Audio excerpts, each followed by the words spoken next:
राम राम।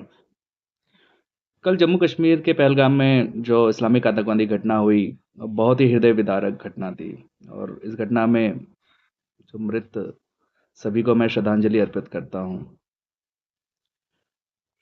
भारत ही एकमात्र ऐसा देश है जहाँ पे बहुसंख्यक आबादी का देश के ही एक राज्य में उनका धर्म के आधार पर उनकी हत्या कर दी जाती है। सोचने वाली बात है। देश भर के अनेक राज्यों से सैलानी वहाँ पे अपनी छुट्टियां मनाने के लिए गए थे। वो अपनी छुट्टियां वहाँ पे एंजॉय कर रहे थे और सबको एक एक करके उन्हें उनका धर्म पूछ के उन्हें मौत के घाट उतार दिया।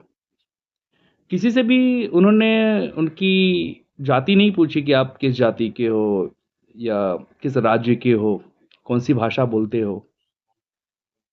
सबसे उनका धर्म पूछा, उनका पैंट खोल के चेक किया और कलमा पढ़ने के लिए कहा। जो नहीं कलमा पढ़ पाए उनको सिर पे गोली मार दी गई। उन्होंने हैवानियत की सारी हदें पार कर दी। यह जो इस कितनी बर्बरता से उन्होंने हत्या की, आप इसका अंदाजा भी नहीं लगा सकते। अभी मुर्शिदाबाद की घटना चल ही रही थी और ये कल पहलगाम की घटना हो गई। ऐसे घटना सतत होते रहते हैं, लेकिन फिर भी हम हिंदू तो सोए हुए हैं, हमारी आंखें नहीं खुलती है। ये आई ओपनर है, अभी भी समय है, थोड़ा सा जागृत हो जाना चाहिए। आप देखेंगे कि बहुत सारे ऐसे कपल्स हैं जो कुछ दिन ही हुए थे या कुछ महीने हुए थे उनकी शादी के, वो वहाँ पे अपनी छुट्टियां मनाने के लिए गए थे, उनको मौत के घाट उतार दिया गया था।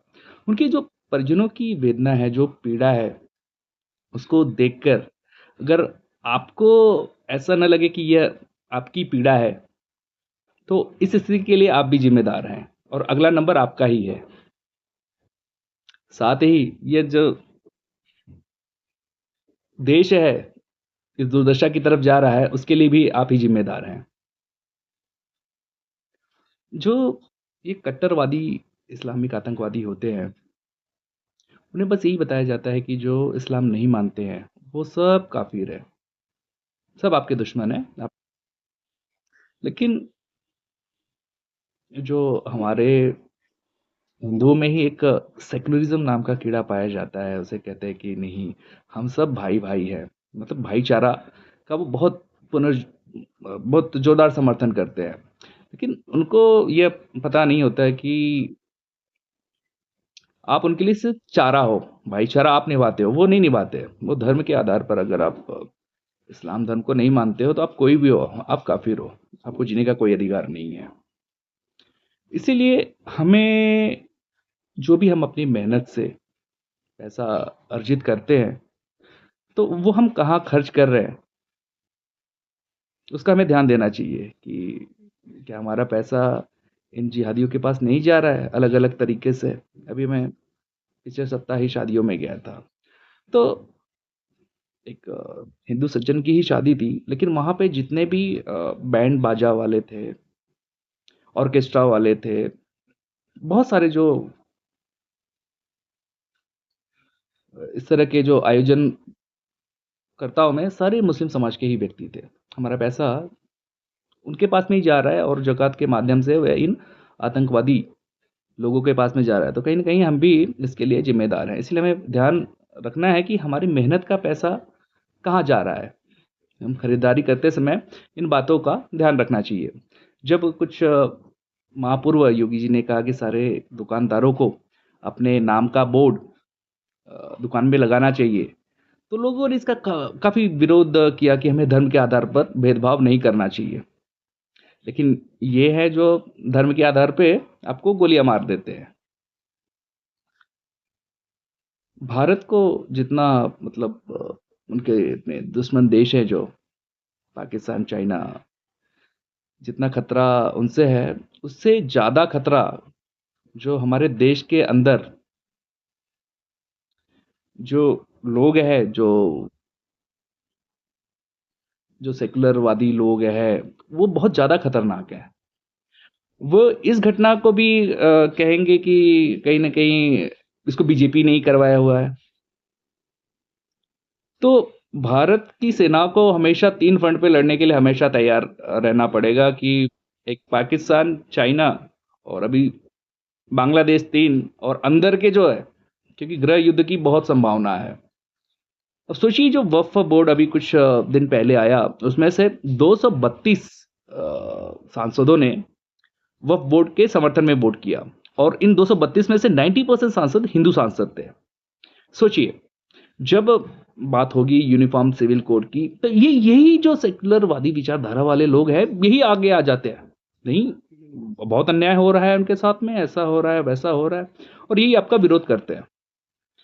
तो यही कहना है कि जो भी देखिए, ने देखा होगा कि जो लैंड जिहाद, लव जिहाद की जो भी घटनाएं होती है, इन बातों को थोड़ा-सा हमें इस पे विचार करना चाहिए कि हमारे आसपास में कहीं ऐसा हो रहा है? हमें अपनी आँखें जो है खुली रखनी कि हमारे समाज में क्या ऐसा कुछ कुछ परिवर्तन हो रहा है कि जो पहले था अब ऐसा क्या हो रहा है? कुछ डेमोग्राफिक चेंज हो रहा है, कुछ नए लोग आके रहने लग गए हैं। इन बातों को हमें थोड़ा-सा ध्यान देने की ज़रूरत है। जैसे मैंने बताया कि हमारे देश में ही बहुत सारे ऐसे लोग हैं जो सेकुलरवादी विचारधारा के कहें या राजनैतिक लाभ के लिए लोग जो देश हित जो राष्ट्रभक्त है उनको ही गालियां देने का काम करते रहते हैं। अभी कुछ दिन पहले ही मैं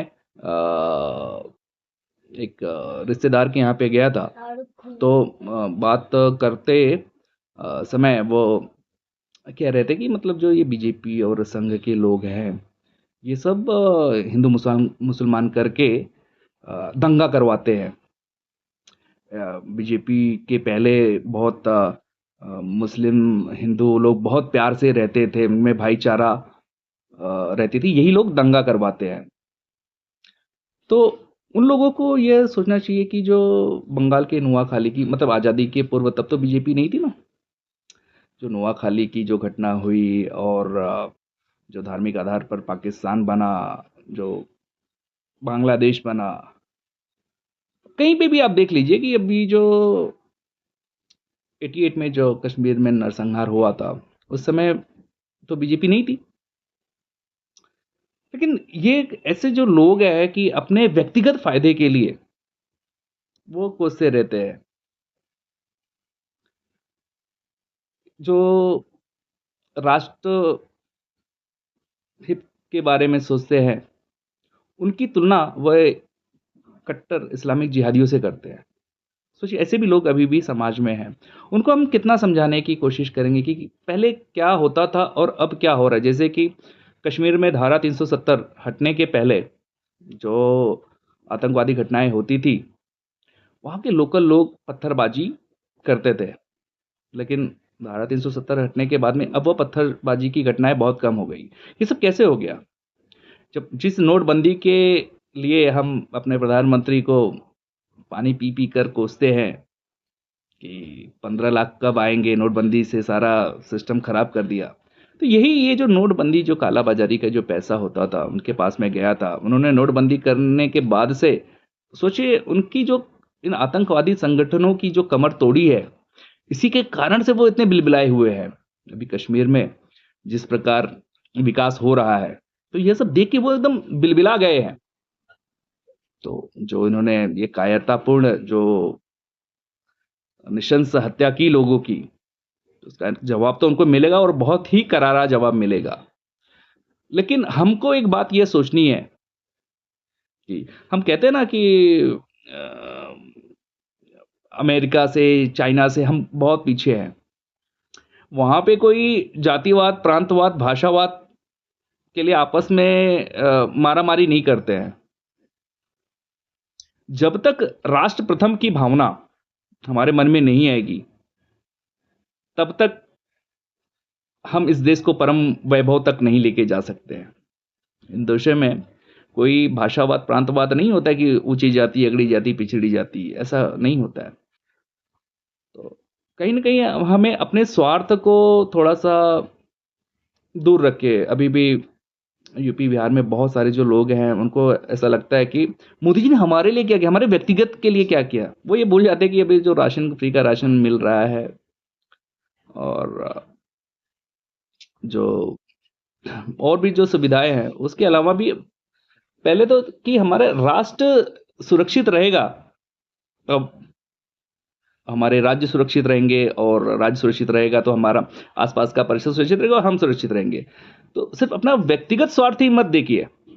अगर देश सरकार कोई राष्ट्रहित के कार्य कर रही है तो उनको भी थोड़ा सा उसके बारे में भी थोड़ा सा आप रिसर्च कीजिए कि पहले क्या था और अब क्या क्या है। सत्ताएं तो आती जाती रहेगी, लेकिन जो यह राष्ट्रवादी जो सरकार है, हमें इसके पीछे उनके समर्थन में हमेशा खड़े रहना चाहिए। हम पहले देखते थे कि जब ये फ़िलिस्तीन का जो मुद्दा होता था या राफ़ा का जो था, उसमें पूरा बॉलीवुड के लोग मतलब हैशटैग ट्रेंड होता था समर्थन में। लेकिन जब किसी भी घटना में हिंदुओं की निःशंस हत्या होती है, हिंदू मारे जाते हैं, तब इस प्रकार का कोई भी ट्रेंड नहीं होता है। जैसे अरविंद केजरीवाल ही थे जो 2017 में एक मुस्लिम किसी कारणवश मर गया था घटना में, तो उसको देखने के लिए वो दिल्ली से यूपी गए थे, सोचिए। लेकिन वही जब किसी हिंदू समाज के लोगों की हत्या होती है, तो इन राजनेताओं को उसमें अपना फायदा नहीं दिखता है। तो राजनीति अपनी जगह है और राष्ट्रभक्ति अपनी जगह है। तो राष्ट्रभक्त बनिए, राष्ट्र रहेगा, राष्ट्र सुरक्षित रहेगा, हम रहेंगे तो राजनीति भी होती रहेगी और ये भाषावाद, प्रांतवाद भी होता रहेगा। तो राष्ट्रहित सर्वोपरि, इस विषय में आप अपने इस विषय को बारे में सोचिए, और जो सरकार को हमेशा हर समय आपको समर्थन करते रहना चाहिए जब इन राष्ट्र हित के मुद्दे पर अगर सरकार कार्य कर रही है तो। धन्यवाद। जय सिया राम।